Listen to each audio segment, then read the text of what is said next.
banyak teman-teman yang setuju untuk nge-push aku untuk ngebahas ini sih, Beb, mengenai keputusasaan sih. Wah, siapa tuh? Karena Cie. Karena tuh di luar sana masih banyak yang struggle tentang keputusasaan itu sih. Cara kita keluar dari situ, cara berpikirnya harus dirubahkah atau bagaimana? Ada nggak cara untuk mempersempit waktunya supaya putusasanya nggak berkelanjutan? Aku rasa nggak ada. Karena setiap orang prosesnya beda-beda. Ada yang cepat, ada yang lambat, dan itu alamiahnya dia. Kamu pernah kah? Pernah Oke. mengalami itu. Oke, tapi kita mau nyoba A, kadang itu buntu. Kita coba B, buntu. Kita coba C, buntu. Intinya kayak kita udah nyoba berbagai macam hal, tapi tuh masih nggak kunjung ketemu jalan keluar gitu loh. Tapi ingat satu hal,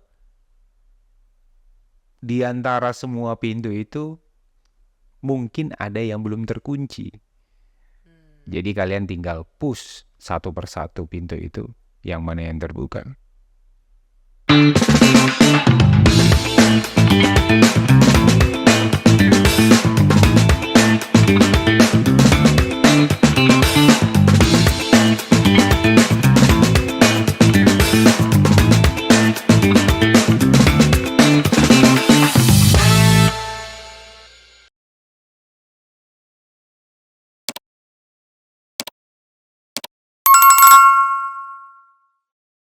Oke, hai, balik lagi guys, Hai, 35 After Podcast. Oke. Malam hari ini yang cukup syahdu karena diguyur hujan seharian. Di kota kalian hujan juga gak? Surabaya sih hujan terus dari pagi. So, gimana? Banyak teman-teman yang setuju untuk nge-push aku untuk ngebahas ini sih, Beb, mengenai keputusasaan sih. Wah, siapa tuh? Karena Cie. Karena tuh di luar sana masih banyak yang struggle tentang keputusasaan itu sih. Cara kita keluar dari situ, cara berpikirnya harus dirubahkah atau bagaimana? Ada nggak cara untuk mempersempit waktunya supaya putusasanya nggak berkelanjutan? Kalau cara spesifik untuk mempersempit waktu, aku rasa nggak ada. Karena setiap orang prosesnya beda-beda. Ada yang cepat, ada yang lambat, dan itu alamiahnya dia sebenarnya. Itu prosesnya dia. So it's okay, jangan di skip. Jangan. Ya memang harus melewati itu, cepat atau lambat. Yang bahaya adalah kalau tidak kunjung Over. ya, itu kan yang bahaya. Itu bahkan banyak kan orang yang mengakhiri hidupnya Ya. sampai Levelnya udah desperate, Bim. ya. Kamu pernah mengalami nggak? Putus asa yang sampai selevel itu, puji Tuhan belum pernah mengalami sih. Tidak dan nggak kepingin gitu. Kamu pernah kah? Pernah. Oke. Pernah mengalami itu. Dan itu capek iya, karena mikir terus. Ya kan, padahal nggak ngapa-ngapain, padahal capek sekali, rasanya udah gelap sekali pokoknya, intinya kayak gitu. Pertanyaannya apa tadi? Gimana cara mengatasinya? Gimana cara keluar dari situ? Kita deal sama itu gitu. Ini tidak semudah apa yang aku omongin, teman-teman. Tapi kembali, kalau bisa kita tarik mundur ke belakang. Tarik mundur ke belakang dari awal, dari masa kecilnya kita sampai kita dewasa kini gitu loh. Kalau misal kalian sudah di usia-usia yang 35-an gitu, 20 gitu. Kan sebenarnya kalau kita bisa mikir gini, gimana jelasinnya ya? Kalau orang udah di level yang desperate itu udah nggak bisa mikir sebenarnya. Udah nggak bisa mikir. Cuman apa dulu nih penyebabnya sebenarnya? Ya kan. Saya ambil contoh, karena kan banyak banget penyebabnya. saya bedah dulu satu-satu. Yang orang butuhkan adalah teman ngobrol. Saya mulai dari situ dulu ya. Butuh teman ngobrol. Orang kalau kalian lihat teman kalian ada di situasi seperti itu, temani dia, rangkul dia, temani aja. Kalian nggak harus kasih solusi ke dia. At least kalian cuma dengerin aja. Karena itu bisa sedikit rilis perasaan apa yang ada di hati dan kepalanya dia. Itu. Terus jangan tinggalin orang-orang seperti itu. Jangan tinggalin sendiri. Bahaya. Jangan tinggalin. Temenin dia pokoknya. Itu buat kalian teman-teman di luar sana kalau teman kalian ada yang seperti itu. Terus yang buat yang sedang mengalami, ini mungkin bukan solusi yang terbaik, tapi mungkin bisa kalian pikirkan dan kalian renungkan aja sebenarnya. Bahwa terlepas apapun itu, ditinggalkan atau nggak nemu jalan keluar,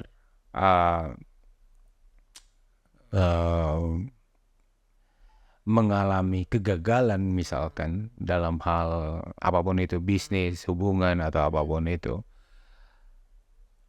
kalian tuh mikirnya, kalau saya boleh kasih saran, kalian sebaiknya mikir, oke, ini sudah terjadi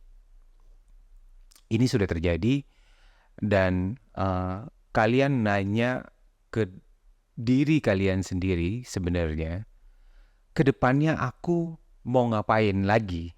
Kalau aku masih punya tujuan sebenarnya, itu yang kalian jadikan alasan untuk move on dari itu. Keluar dari keputusasaan itu tadi ya. Iya, tapi kenapa saya bilang tadi ini tidak semudah, tidak segampang apa yang saya bilang, karena kalian di posisi seperti itu, kalian harus benar-benar cari tahu alasan yang kuat. Alasan kuatnya apa sebenarnya? Gitu loh. Alasan kuatnya apa untuk kalian bisa moving forward dari kondisi itu. Contoh misalkan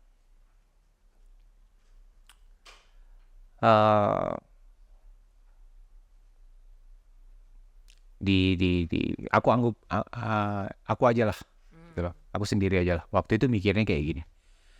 Di posisi itu tuh hubungan sama keluarga itu saya nggak termasuk orang yang terlalu dekat sama siapapun. Sebenarnya jarang kami itu bisa deep talk gitu, jarang. Kalau aku tuh kebanyakan nyimpen sendiri, jadi jarang bisa cerita-cerita sharing. Nggak bisa, karena aku tipikal orang yang nggak mau ngerepotin. Ini lu nggak tahu gitu, ketimbang repot heboh malah ngeribetin akunya gitu, ya kan? Karena kebanyakan akunya malah nggak butuh saran sebenarnya. Aku cuma pengen didengerin aja. Tapi ketika aku cerita malah bebelin, jadi malah bingung, malah tambah kacau pikirannya. Alasan terkuatku waktu itu balik lagi, ya keluarga, anak, udah selesai waktu itu. Karena waktu itu yang terpikirkan, wah, apa kabar mereka nih? Apa kabar mereka? Kalau aku udah nggak mikirin diriku sendiri waktu itu, dah terjadilah, ya. Selesai hari itu. Tapi mikir lagi, wah, anak-anak gimana mereka? Jadi dari situ aku nemu alasan yang kuat tuh. Alasan yang kuat untuk bisa, oke, at least aku punya tujuan. Aku ngelanjutin hidup untuk mereka. Itu untuk yang paling kuat tuh. Ya kan? Terus ketambahan lagi, oke, aku udah tahu alasanku untuk melanjutkan hidup tuh ini. Terus apa yang harus aku lakuin? gitu untuk mereka. Akhirnya mikirin kerjaan dan otomatis memikirkan orang-orang yang bergantung di kerjaan di bisnisku. Ya mereka juga kalau ini perusahaan ini hancur, mereka Gimana? nggak Apa punya kabar? mata pencarian dan lain-lain. Itu yang jadi alasan kuatku. Jadi benang merahnya adalah kalian harus benar-benar cari tahu alasan kuat, yang paling kuat, yang kalian jangan sampai goyah lagi. Itu yang bisa buat kalian ngelupain masalah ini.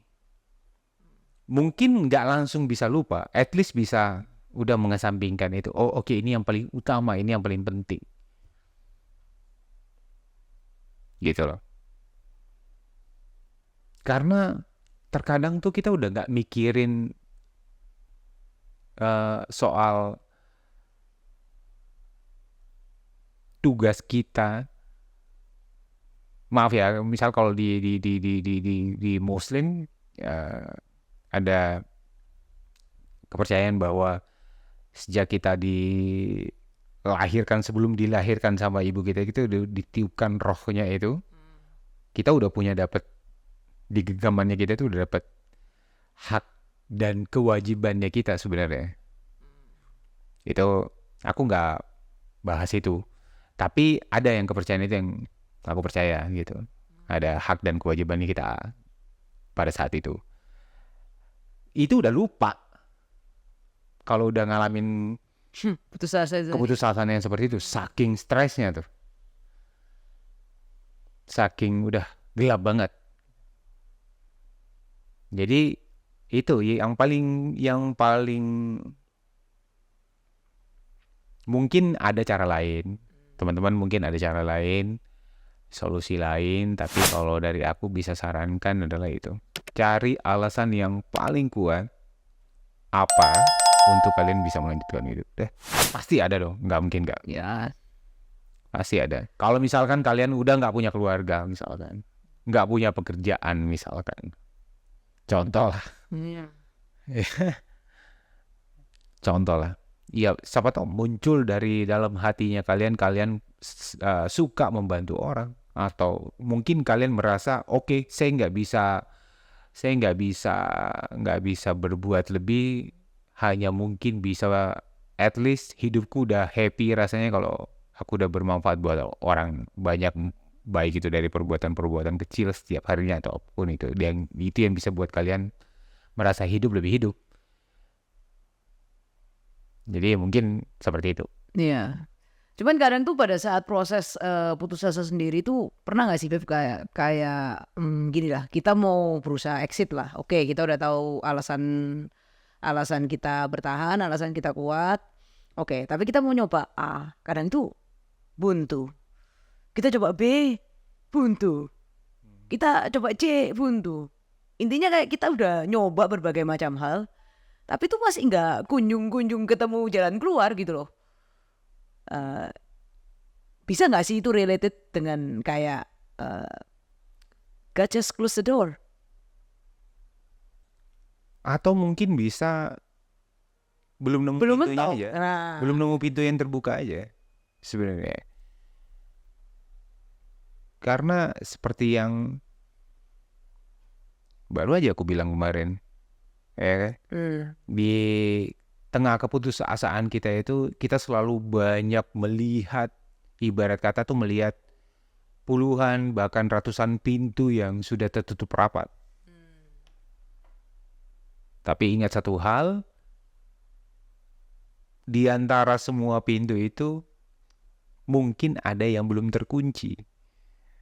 Jadi kalian tinggal push satu persatu pintu itu, yang mana yang terbuka.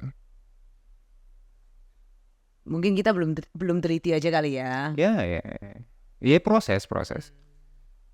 Pasti ada prosesnya di situ. Makanya tadi di awal aku bilang cepat atau lambat aku nggak bisa tuh, karena proses orang beda-beda. Gitu. Ya, benar. Di situ sih, gitu lah. Itu. Oke.